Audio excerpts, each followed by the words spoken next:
C'est le grand retour de la crème pour les mains et du chauffage qui dessèche la peau. Hello tout le monde, contente de vous retrouver, j'espère que vous allez bien. En tout cas, moi je suis super heureuse de vous retrouver aujourd'hui. On va parler aujourd'hui des tendances maquillage pour l'automne. C'est une vidéo que je vous fais généralement à chaque saison, en particulier lorsque je vois qu'il y a des grosses tendances qui sortent. Et cet automne n'est pas en reste puisque, encore une fois, il y a des tendances assez marquées qui apparaissent. Let's go, c'est parti. N'oubliez pas, si vous aimez cette vidéo, de me laisser un petit pouce, de venir me rejoindre sur Instagram et sur Facebook, et puis de vous abonner à la chaîne si vous avez envie de venir passer plus de temps par ici en cliquant sur le bouton rouge juste en dessous. Je sors 2 vidéos beauté chaque semaine, le mercredi et le vendredi. Avant que je vous parle des tendances maquillage d'automne, je veux que vous vous rappeliez ici que je ne fais que vous proposer des tendances, et ça ne veut pas dire que c'est automatiquement ce que vous devez suivre. Vous pouvez vous en inspirer, vous pouvez prendre des petits bouts de chaque tendance ou ne prendre rien du tout et utiliser les tendances qui vous plaisent. En maquillage, il n'y a absolument pas de règle. L'important à mon sens, c'est surtout de se sentir bien dans ce que l'on est et dans ce que l'on porte. Donc ce n'est pas automatiquement de reproduire des tendances, mais je trouve ça toujours très intéressant de voir ce que les tendances maquillage nous apportent, parce qu'on peut toujours les adapter à nos propres techniques, à notre morphologie, à ce que l'on est. On peut toujours venir s'inspirer aussi pour certains jours où on a envie de se créer des looks un petit peu plus originaux. Donc voilà, aujourd'hui je vous propose les grandes tendances du maquillage de l'automne. Donc première chose dont on va parler, le teint. Pour le teint cet automne, on est sur des teints qui sont extrêmement naturels avec un fini mat.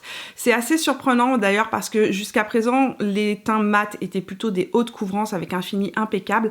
Là, on laisse apparaître la peau en transparence, mais on essaye d'avoir un teint qui soit le plus mat possible tout en ayant de la lumière qui ressort. Ce qui donne un petit mélange avec des produits teints qui sont plus des produits crème, mais des produits crème qui ont un fini mat. Je vous en ai montré plusieurs qui sont sortis récemment chez les marques.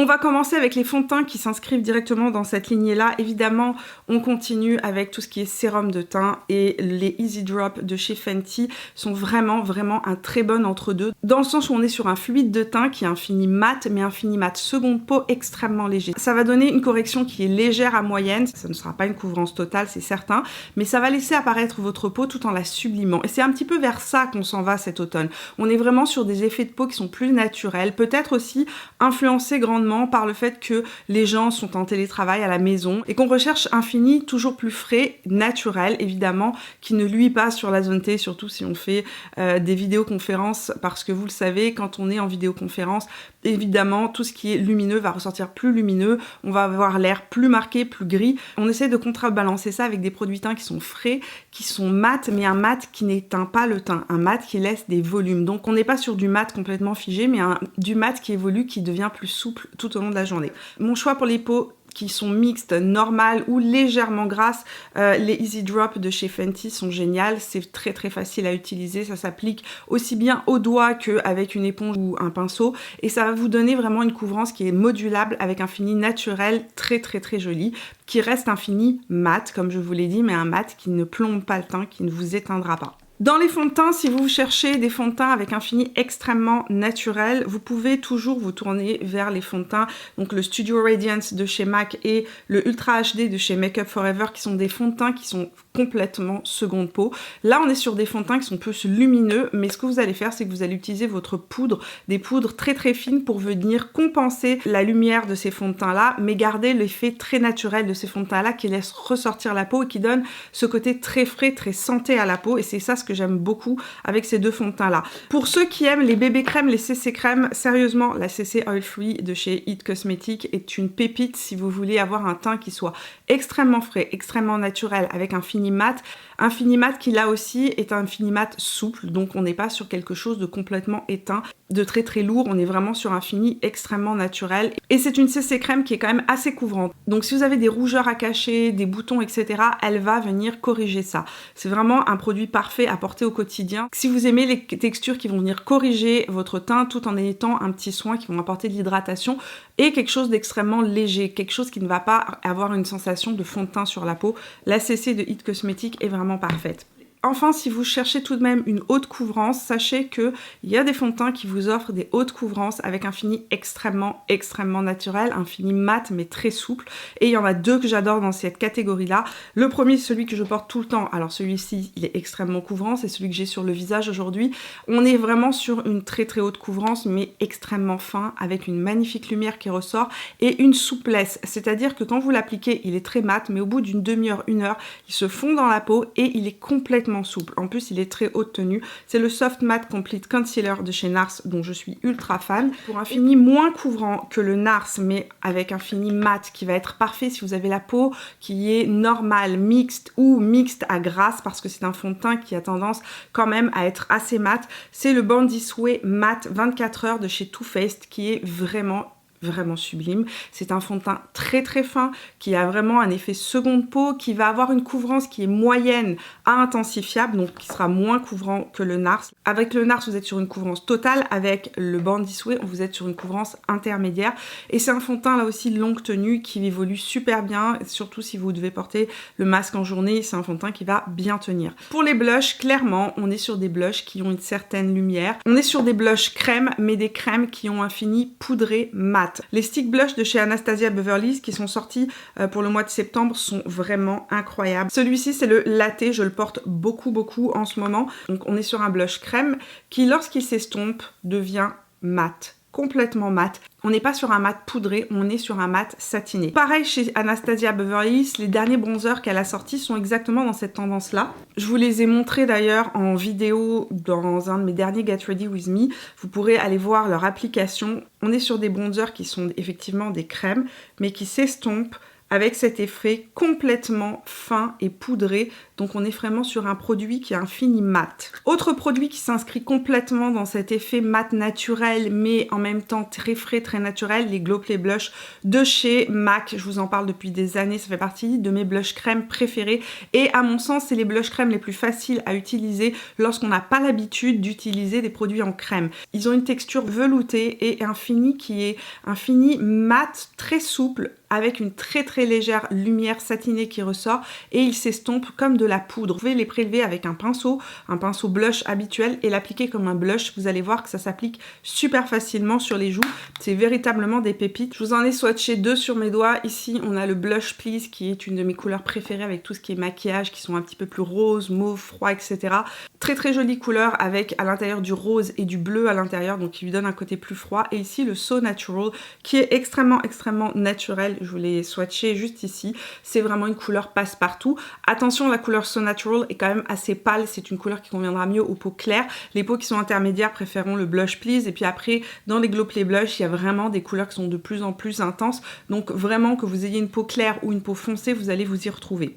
Si vous aimez les textures poudre, vous allez vous retrouver dans les derniers blushs de Pat McGrath qui sont extrêmement fins sur la peau, subtile. On peut avoir juste un voile de couleur sur la peau ou vraiment intensifié pour venir vraiment créer des blushs, par exemple des drapés comme ce qu'on retrouve beaucoup depuis un an, la mode du blush drapé qui remonte le long de l'arcade sourcilière. Je vous ai swatché ici 2 couleurs, Nude Venus et Divine Rose. Divine Rose est beaucoup plus froid, Nude Venus est un nude avec du pêche très universel. Ici je vous ai mis Desert Orchid qui est une couleur magnifique pour l'automne parce qu'à l'intérieur effectivement il y a un côté assez chaud, un côté assez rouille et en plus de ça il y a une très jolie lumière qui ressort de ce blush là. Il faut savoir que dans les blushs de chez Pat McGrath, certains sont mat, d'autres sont satinés lumineux. On reste comme je vous ai dit sur cet effet extrêmement frais, très léger qui est intensifiable. Il y a de la pigmentation. Si vous utilisez un pinceau très dense, vous risquez d'avoir une certaine pigmentation à l'application. Donc Desert Orchid qui sera magnifique pour les peaux olives, les tons mat, les peaux plus foncées que moi vont adorer cette couleur là. Si vous avez la peau plus claire que moi, c'est pas une couleur qui va vous convenir, elle va sortir trop orange sur vous. Si vous avez la peau beaucoup plus pâle que moi, vous allez adorer le Flirtatious. Flirtatious qui est juste ici, qui est un rose avec un sous-ton bleuté très pâle qui sera magnifique sur une peau claire à laiteuse. Bien évidemment avec cette tendance des teints mat mais des mats très naturel. Je vous conseille vivement d'utiliser des poudres qui ne soient pas trop lourdes pour le visage. Donc on oublie les poudres extrêmement matifiantes, très épaisses, très lourdes qui viennent vraiment tout couvrir et on se tourne plus vers des finis très légers. Entre autres, évidemment, je pense à la Hyaluronic Hydra Powder palette de chez By Terry qui est parfaite pour venir matifier votre teint tout en gardant cette transparence et cet effet seconde peau. En plus, cette palette a 2 déclinaisons de couleurs, une plus foncée, une plus claire, donc c'est vraiment parfait pour tous les types de peau, donc c'est très inclusif et je trouve ça absolument génial. Évidemment, ce type de poudre là est parfaite pour venir jouer avec la lumière puisqu'à l'intérieur vous avez différentes déclinaisons couleurs, donc vous pouvez utiliser les couleurs les plus claires pour illuminer votre teint, les plus foncées pour venir sculpter votre teint. Si vous êtes quelqu'un qui aime aller droit au but, ne pas vous prendre la tête, la Airbrush Flawless Fusion de chez Charlotte Tilbury est une poudre absolument incroyable. Elle va flouter toutes les imperfections, elle floute les pores. Et elle a cet effet seconde peau mat velouté sublime. Et si vous êtes quelqu'un qui préférait utiliser de la poudre libre, évidemment mon gros chouchou du moment c'est la Ultra HD de chez Make Up For Ever, donc les toutes nouvelles qui viennent sortir, les Ultra HD qui sont teintées. Vous en avez pour les peaux les plus claires jusqu'aux peaux les plus foncées. Elle a un effet seconde peau absolument incroyable, elle se fond dans la peau. Un bijou, une pépite qui va venir flouter toutes les imperfections, flouter le teint, etc. tout en gardant véritablement cet effet ultra naturel. Pour le maquillage des yeux, deux grosses tendances. D'abord, il faut savoir que de manière générale, le maquillage des yeux, c'est ce qui est le plus important, entre guillemets, ou c'est ce qui est le plus mis en avant cette saison. Certainement, entre autres, parce qu'on porte tous très souvent le masque et donc c'est avec le regard qu'on peut jouer. Et il y a deux tendances, une qui était déjà apparue cet été, donc c'est le color block, donc les couleurs vives, etc. sur les yeux. C'est une mode qui est arrivée au printemps dernier, qui s'est vraiment installée pendant l'été et qui reste présente pendant l'automne. Je vous montre en même temps quelques images, donc si vous aimez les couleurs, allez-y, faites-vous plaisir. Vous pouvez continuer à vous faire des traits d'eyeliner colorés de différentes manières. Vous pouvez venir faire du color block, donc vraiment toute la paupière mobile avec une seule couleur diffusée sur toute la paupière mobile, des couleurs peps intenses, un petit peu années 80, donc mais années 80 réinterprétées à la manière 2011. L'autre grosse tendance qui est en train de s'installer tranquillement, mais qui est en train de prendre de plus en plus de place, c'est le retour des années 90. Mais là aussi, on est sur une réinterprétation des standards des années 90. On est très loin du blanc dans l'intérieur de la muqueuse et partout sur la paupière mobile. On est sur un retour des tendances froides, avec un froid, avec un côté un petit peu plus grunge, un petit peu plus rock. On a un retour, par exemple, du underliner, donc c'est ce que je me suis fait. C'est un trait d'eyeliner inversé, c'est très facile à faire, c'est beaucoup plus facile sérieusement à faire qu'un trait de liner sur le dessus de la paupière. Ça revient énormément à la mode. On le voit passer partout, le underliner, il revient très à la mode et sachez que si vous avez la paupière tombante, c'est véritablement parfait pour venir créer un trait de liner sans avoir à vous casser la tête avec le côté paupière tombante au-dessus de l'œil. Ouais. Pareil, si vous êtes quelqu'un qui a un visage qui est très long, ça va raccourcir le visage puisqu'évidemment on crée une ombre en dessous du regard qui est plus importante que celle au-dessus du regard. Donc vous allez pouvoir réajuster si vous voulez la symétrie de votre regard. Le underliner crée aussi des yeux qui sont très grands. Donc si vous avez des yeux qui sont petits et ronds, ça va vous aider à allonger vos yeux. Ça va vous aider à créer cet effet œil de chat. Donc aujourd'hui, je me suis fait un underliner, juste pour vous montrer un petit peu à quoi ressemble cette tendance. Et j'ai un maquillage plus froid que ce que je porte d'habitude. Je vais vous parler tout de suite des produits qu'il vous faut si vous avez envie de créer un underliner. Pour créer le underliner, il vous faudra un crayon colle qui soit assez gras mais qui tient. C'est-à-dire que c'est un crayon colle qu'on va pouvoir étirer avec un pinceau biseauté, mais un crayon colle qui ne va pas couler, qui va pas vous faire évidemment des yeux de panda à la fin de la journée. Mes préférés, c'est ceux de chez Charlotte Tilbury qui sont assez imbattables pour rester en place parfaitement, mais qui sont assez gras pour bien s'étirer au moment où on les applique. Ils sèchent pas trop vite, vous n'allez pas galérer à étirer le liner. Donc celui-ci c'est le Rock & Coal Iconic Liquid Eye Pencil en couleur Barbarella Brown.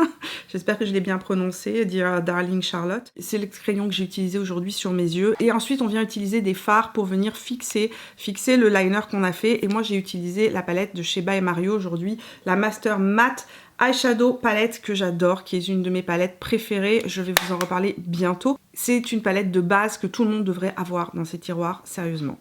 Avec le retour un peu plus grungy, des couleurs plus froides, il y a une autre tendance, c'est les maquillages froids toujours, mais les maquillages froids romantique. Donc on est sur une autre tendance complètement, on est moins rock, on est plus romantique, mais avec des tons très froids. Et pour ça, je vais vous proposer plusieurs palettes qui s'inscrivent parfaitement dans ce type de maquillage-là. Évidemment, la rétro palette de chez Natasha Denona s'inscrit dans cette tendance-là avec les taupes qu'on retrouve à l'intérieur, mais aussi des mauves plus froids. Donc là, je vous l'ai mis sur mes doigts. Vraiment des couleurs qui sont très romantiques avec du taupe, du rose, du mauve froid.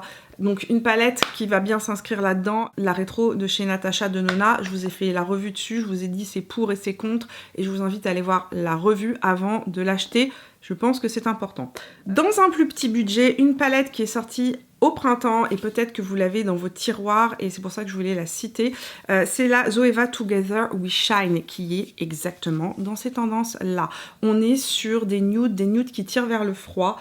On a à l'intérieur de cette palette des couleurs qui permettent de faire des maquillages très romantiques et on est sur une déclinaison de nude qui tirent légèrement vers le froid, mais ce que j'aime dans cette palette c'est qu'il n'y a pas que des nudes froids, il y a aussi quelques touches plus chaudes. Ça permet véritablement de faire des maquillages qui vont être assez versatiles et si vous avez envie de faire quelque chose un jour de plus chaud ou un jour de plus froid, vous allez vous y retrouver. Donc voilà, je voulais la nommer, je suis pas sûre qu'elle soit encore disponible sur le site de Zoeva parce que c'était une édition limitée pour l'automne. Cependant, c'est une palette que moi j'ai ressortie de mes tiroirs, que j'utilise beaucoup.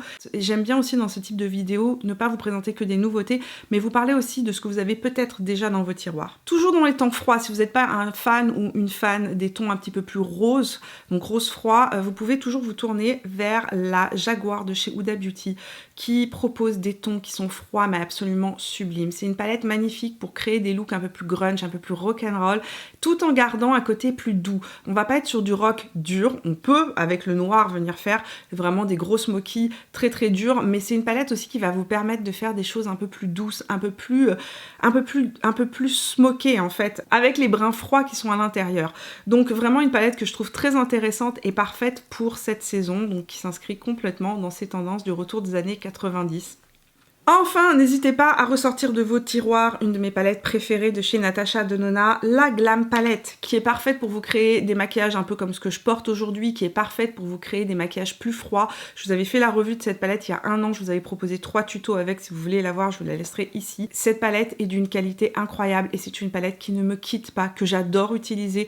Elle est parfaite pour l'automne, elle est parfaite pour l'hiver et elle permet de faire des maquillages qui sont à la fois doux, à la fois romantiques, à la fois froids, mais qui peuvent aussi devenir beaucoup plus intenses et beaucoup plus charbonneux. Donc c'est vraiment une palette que j'aime vraiment beaucoup utiliser. Enfin, si vous êtes une fan de nude et que vous n'osez pas trop vous aventurer vers les couleurs extrêmement froides, mais que vous avez envie de tenter d'essayer de porter ce type de couleur-là, ma palette préférée dans les teintes nude, qui est petit prix et qui est facile à utiliser, c'est la Going Coconut de chez Colourpop. C'est vraiment une palette très facile à utiliser, qui à l'intérieur a toute une déclinaison de fards qui sont plus froids. Donc là on est sur une palette de froid là aussi, mais avec une déclinaison de brun et une petite touche de rose avec ces deux fards qui sont juste ici, qui vont donner un petit côté un petit peu plus chaleureux. Donc si vous avez envie de vous tenter d'essayer les couleurs plus froides mais que vous n'osez pas et que vous cherchez une palette pour tous les jours, d'excellente qualité, petit prix, qui est franchement imbattable à mon sens, la Going Coconut de chez Colourpop est parfaite. On termine avec les lèvres. Alors pour les lèvres, il y a un grand retour des couleurs qui sont vraiment intenses avec des oranges citrouillés, les rouges. MAC vient de sortir dans sa collection le grand retour de Ruby Woo qu'ils ont décliné dans tous les différents finis de leur rouge à lèvres. C'est vraiment une tendance qui revient beaucoup, donc les lèvres assez intenses, mais aussi le retour des marrons plus froids, des marronnés plus froids. Cette fois-ci par contre, à la différence des années 90, on n'est pas sur des froids de type gris, on est plus sur des marrons nude avec un sous-ton froid, mais il y a quand même une petite touche de chaud à l'intérieur qui fait que ces rouges à lèvres sont portables. On n'est pas sur des rouges à lèvres qui vont vous plomber, qui vont vous donner un côté un petit peu malade ou très dur comme ce qu'on pouvait avoir dans les années 90. Si vous avez envie de vous lancer dans les lèvres un petit peu plus froides avec des nudes un peu plus froids, le rouge à lèvres qui est sorti cet automne et qui s'inscrit complètement dans cette tendance-là, c'est le Cover Star de chez Charlotte Tilbury. Donc c'est dans ces derniers rouges à lèvres qui sont sortis. On est sur un nude marron brûlé crème avec du froid à l'intérieur qui lui donne en fait un aspect froid. C'est celui que je porte sur les lèvres aujourd'hui, mais qui est un froid qui est en fait pas trop froid parce qu'à l'intérieur il y a quand même une petite touche de marron, ce qui donne un effet on n'a pas l'air malade quand on le porte. C'est un rouge à lèvres que je mixe toujours avec le Endless Cacao de chez Makeup Forever, qui lui est un crayon, c'est un crayon qu'on peut utiliser aussi bien sur les yeux que sur les lèvres, qui est un crayon froid. Donc quand vous allez le voir, vous allez vous dire c'est impossible qu'elle ait mis ça sur ses lèvres. Oui, c'est avec ça que j'ai fait mon contour des lèvres. Ce que je fais, c'est que je viens crayonner par-dessus mon rouge à lèvres, mon contour des lèvres, et que je viens ensuite le fondre ou avec le doigt ou avec un coton-tige. Donc je le laisse pas aussi foncé que ça, je viens le fondre. Quand on le fond, il donne une ombre qui est une ombre froide et qui fait cet effet très années 90. Ma petite astuce pour porter aussi des rouges à lèvres un peu plus froids, c'est de les porter un peu plus glossy. Donc celui de Charlotte Tilbury est un mat. Moi ce que je fais, c'est que je le mélange au Glow Play Lip Balm de chez MAC. Celui-ci c'est le transparent. C'est celui que j'utilise sur tous mes rouges à lèvres mat en dernière petite touche en finition. C'est hyper hydratant, ça va donner juste très légère lumière, ça va assouplir le rouge à lèvres sans le transformer complètement. Celui-ci c'est le Halo At Me numéro 450 et je vous l'ai mis ici et comme vous pouvez voir c'est vraiment complètement transparent. C'est ultra fin, c'est pas comme un gloss, c'est ça que j'adore. On n'est pas du tout sur une texture de gloss, ça va juste donner une lumière à votre lèvre, une petite souplesse, une petite hydratation, mais le côté mat ne va pas être complètement parti. Voilà, on a fait le tour de ces tendances maquillage pour l'automne. J'espère que ça va vous donner envie d'aller tester des nouveautés, peut-être des nouvelles tendances, que ça va un petit peu allumer votre flamme créatrice et que vous allez vous autoriser à jouer avec vos pinceaux de maquillage et avec vos palettes. Si jamais par hasard vous créez un look suite à cette vidéo, n'hésitez pas à me taguer. Ça me fera plaisir de découvrir vos looks et de vous reposter le cas échéant si on est sur Instagram. J'aimerais que vous me partagiez dans les commentaires de la vidéo quelles sont les tendances qui vous inspirent, quelles sont celles qui vous donnent envie d'essayer des nouvelles techniques et peut-être dites-moi aussi quelles sont les tendances qui vous inspirent le moins, celles qui vous rejoignent le moins. J'ai bien hâte de découvrir ça dans les commentaires sous la vidéo. Nous on se retrouve tout au long de la semaine sur Instagram et sur Facebook et puis si vous n'êtes pas abonné à la chaîne bien évidemment, vous pouvez le faire en cliquant sur mon visage là où il apparaîtra. Je sors 2 vidéos beauté chaque semaine. Je vous fais un gros bisou et je vous retrouve vendredi pour de nouvelles aventures. Jusque là, portez-vous bien. Ciao!